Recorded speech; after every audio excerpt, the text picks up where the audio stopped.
अमोलदादा ज्यांचं भाषण आपण ऐकलं असं, मेहबूब शेख, नागेश वाटे, जगन्नाथ बापू, स्वप्नील भैया, भारतीताई शेवाळे, बापू चौधरी, स्वराज तुपे, आप्पासाहेब पवार, इलमताई शाह, प्रमोद सिंग, सचिन काळभोर, व्यासपीठावरील सर्वच मान्यवर आणि उपस्थित बंधू, वासुदेव भाऊ, सगळेच व्यासपीठावरचे सगळेच सहकारी, डॉक्टर खळदकर, सगळेच.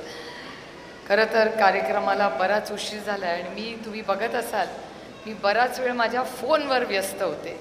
याचं कारण असं की माझा फोन हॅक झाला आहे. कारण इथे मी जेव्हा आले हॅक झाला आहे म्हणजे माझा फोन माझ्या बरोबरीने दुसरं कोणीतरी चालवतं आहे. इथे हॅक झाल्यावर माझ्या लक्षात आलं माझं व्हॉट्सॲपच उघडेना. म्हणून मी जयंतरावांना म्हटलं की तुम्ही जरा माझ्या मेसेजवर माझा चेक करा फोन. तर जयंतरावनी नमस्कार पाठवला. तर माझा फोन हॅक झालेला असताना मी काही केलेलं नसताना जयंतरावांना नमस्कार आला आहे. माझा फोन बंद आहे म्हणून मी फोन बंद केला. मी माझं चिप बाहेर काढलं आणि जयंतरावांना म्हटलं आता निरोप पाठवा. तर जयंतरावांनी निरोप पाठवला की आम्ही तुमची वाट बघतोय, सभा सुरू झाली आहे. तर त्या व्यक्तीने सांगितलं की तुम्ही कुठे आहात. आता इमॅजिन करा की माझा व्हॉट्सॲप, माझा फोन हा आधी ह्यांनी तू पण केला ना रे. आता ह्यांना निरोप आला, ह्यांनी सांगितलं आहे नमस्कार ताई. तर त्यांना उत्तर आलं आहे नमस्कार ताई.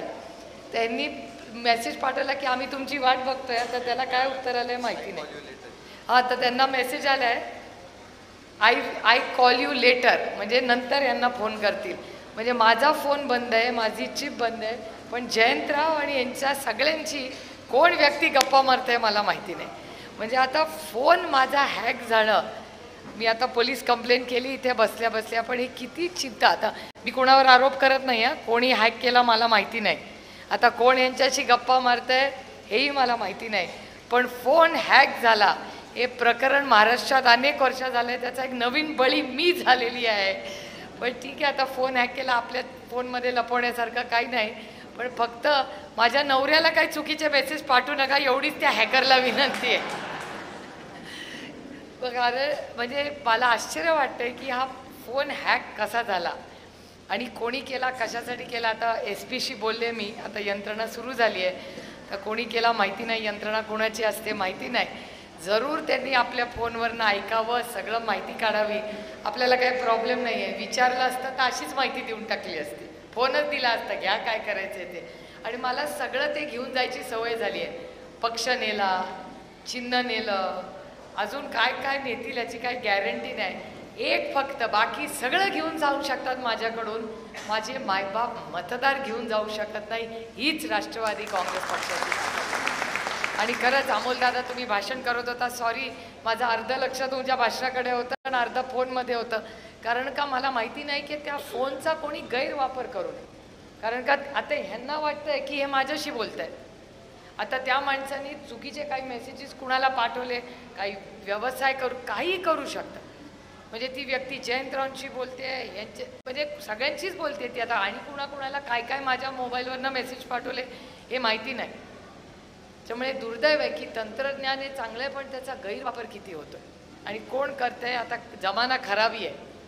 त्याच्यामुळे आता नक्की माझ्या फोनचा काय उद्योग चालला आहे. ज्यांच्याकडे सगळे मेसेज पाठवून बघा तुम्हाला काय निरोप येत आहेत. आणि काही मागा, पैसे मागा, तिकीट मागा, काय पाहिजे ते मागू, बघू तरी काय काय ताकद आहे त्या माणसाची. कळेल तरी कितने पाणी में गप्पा मारणारा. पण हे खरंच दुर्दैव आहे की राजकारण आणि तिची पातळी काय काय परिस्थिती झाली आहे. या मतदारसंघाबद्दल अमोलदादा तुम्ही बरंच बोलला. हा मतदारसंघ आदरणीय पवारसाहेबांवर प्रचंड प्रेम करणारा हा मतदारसंघ आहे. आणि या मतदारसंघात एक आता वेगळा प्रवाह म्हणजे भारतीय जनता पक्षाचं एक मतप्रवाह आहे आणि दुसरा आपला काँग्रेसचा मतप्रवाह आहे. या दोनच मताची लोक आहेत. इथे तिसऱ्याला जागा नाही. त्याच्यामुळे जी काही लढाई होईल ती दोनच लोकांमध्ये होणार आहे. त्यामुळे आपल्या विरुद्ध ते एवढीच ती लढाई होणार आहे. आणि लोकसभेला तुम्ही जी गोष्ट म्हणला, आजच सकाळी मला कोणीतरी सांगितलं त्या धमक्या बिक्याची सवय झाली. आता कंटाळ आला ते बोलून पण. म्हणजे आता कोणी धमकीचा फोन आला तर सांगत पण नाही. आणि मला वाटतं लोकसभेनंतर बंदही सगळ्या झालेल्या आहेत. फोटो लावला तर घरी जा वगैरे असं सगळं अगदीच बाळबोध आहे. म्हणजे आत्ता मी जेव्हा विचार करून बघते ना तेव्हा मला वाईट वाटायचं की ज्यांच्याबरोबर आपण इतके वर्ष एकत्र राहिलो ते असे फोटो लावला तर का त्याच्या घरी जात आहेत, धमक्या देत आहेत वगैरे वगैरे. पण आता म्हणतात झालं गेलं, आता ते लोकसभा विसरा, पुढे चांगल्या कामाला लागा. आपल्या पाण्याचा प्रश्न असतील, आपल्या रस्त्यांचे प्रश्न असतील, आता त्याच्या मागे आपल्याला नाही, इतिहासात नाही रमायचं. पुढे काय करायचं आहे विधानसभेला याचा आपण विचार करायचा आहे. माझ्या पण जरा पोटात गोळा आला जेव्हा अमोलदादा म्हणाले कॅन्डिडेट कोण, कॅन्डिडेट कोण. म्हटलं सर्वे यायला तर 1 आठवडा आहे, ते असं काय भाषण करतायत. मग माझ्या लक्षात आलं की त्यांचं काय चाललंय. कारण मी जयंतरावनं विचारलं, म्हटलं अहो सर्वे तर आलं नाही, तुम्ही कसं काय कॅन्डिडेट. ते पण माझी फिरकी घेत आहेत, म्हणतात थांबा गंमत बघा गंमत बघा.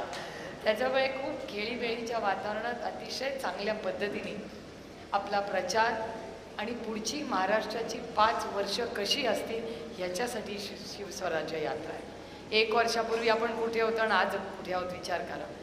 1 वर्षापूर्वी पक्ष होता नाही, चिन्ह होतं नाही, कसं लढणार काय लढणार काही माहिती नव्हतं. चिन्ह मिळेल का नाही मला अजून ते दिवस आठवतात. जयंतराव इकडे सगळं नियोजन बघायचे, अमोलदादा, मी, आदरणीय पवारसाहेब स्वतः. इलेक्शन कमिशनमध्ये 4 तास सुनावणी व्हायची, 4 तास. एक कागदपत्र जी त्यांनी मागितलं तो आम्ही दिला नाही असं झालं नाही. अशा 8 सुनावण्या झाल्या, 4 तास आदरणीय पवारसाहेब एका खुर्चीवर न बोलता बसून राहायचे. आणि नंतर प्रेसशी कधी बोलायचे नाही. आपलं वकील जे बोलायचे त्याच्या शेजारी शांतपणे उभे राहायचे आणि घरी यायचे. आमचा निर्णय तुम्हाला माहितीच होता, अदृश्य शक्तीने निर्णय आधीच घेतला होता. पण पक्ष नेला, चिन्ह नेलं, आपण रडत बसलो नाही. आपण नवीन चिन्ह घेतलं आणि कामाला लागलो.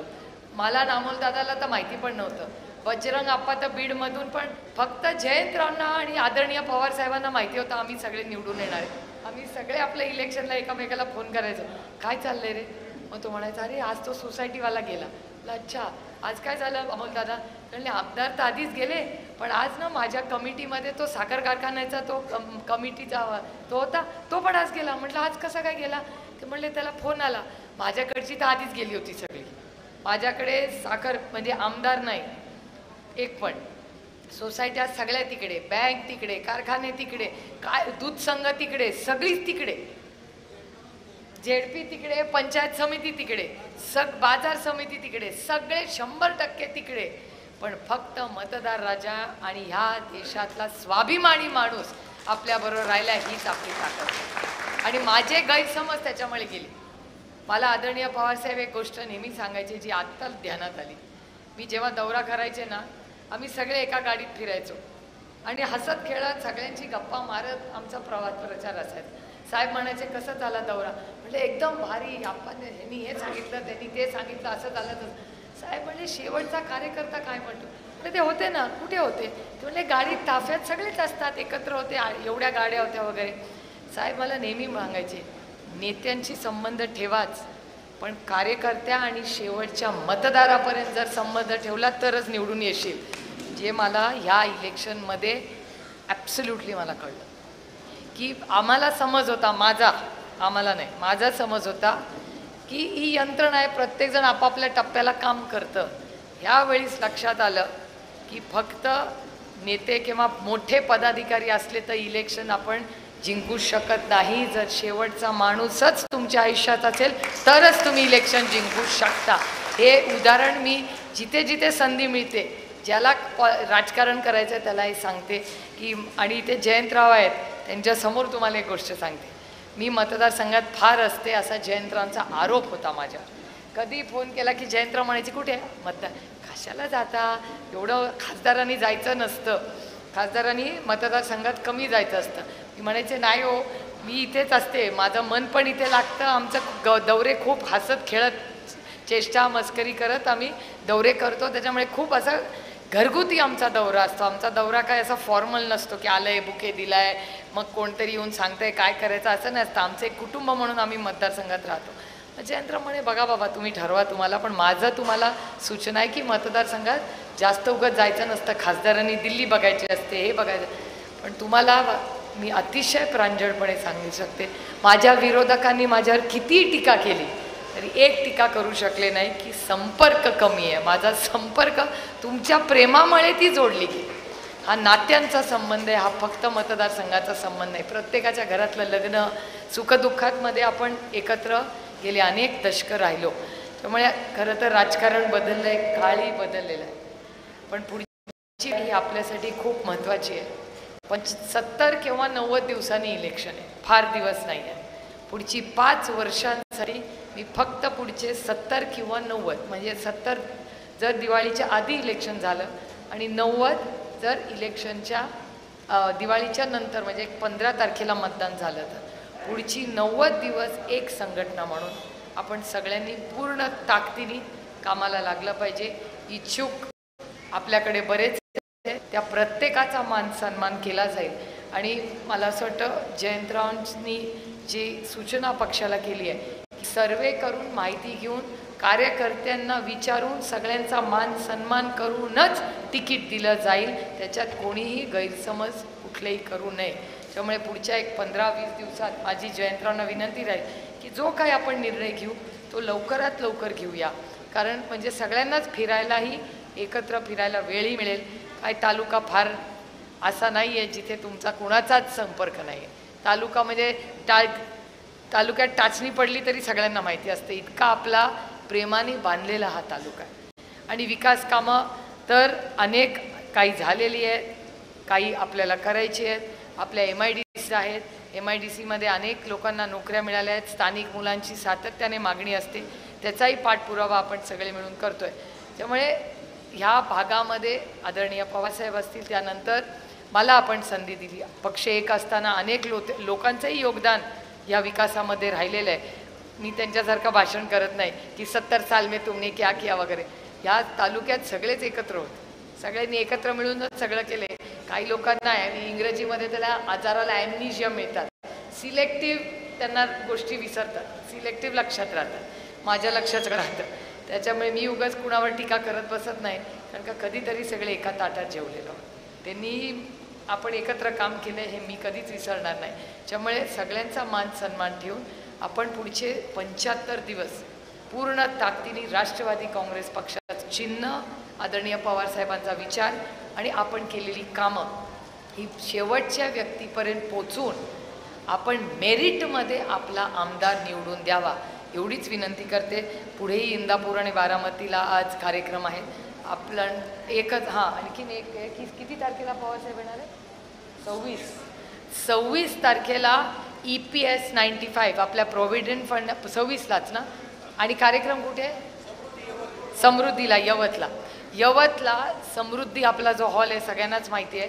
तिथे EPS 95चा जो विषय आहे, जे हक्काचं यांचं पेन्शन आहे, त्याच्यासाठी अमोलदादाही अनेक वेळा पार्लमेंटमध्ये बोललेत, मीही बोललेले. राष्ट्रवादी काँग्रेस पक्ष सातत्याने त्या विषयावर बोलतो आहे. कारण का भारतीय जनता पक्षाने तुम्हाला शब्द दिला होता की सत्तेत आल्यावर तुम्हाला देऊ. 10 वर्ष झाली त्यांना सत्तेत येऊन.